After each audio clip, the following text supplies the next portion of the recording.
काल MIDC मध्ये गॅसच्या पाईपलाईनचं काम चालू होतं. आपले विद्यमान खासदार ते काम चालू असताना त्या ठेकेदाराने पैसे नाही दिले.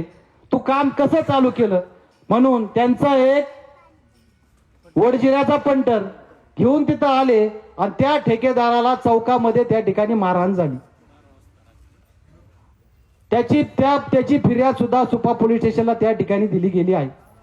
आपली ही लढाई अशा प्रवृत्ती विरोधात आहे की जी प्रवृत्ती विकासाच्या विरोधामध्ये आहे.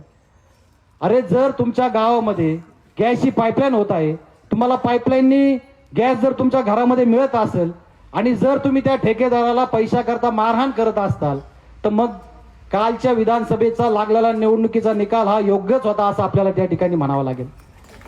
आजही मी पाहतो बरेचसे लोक इकडं कट्ट्यावर बसलेले, इथं खुर्च्या मोकळ्या आहेत, काही मागे जाऊन बसले आहेत.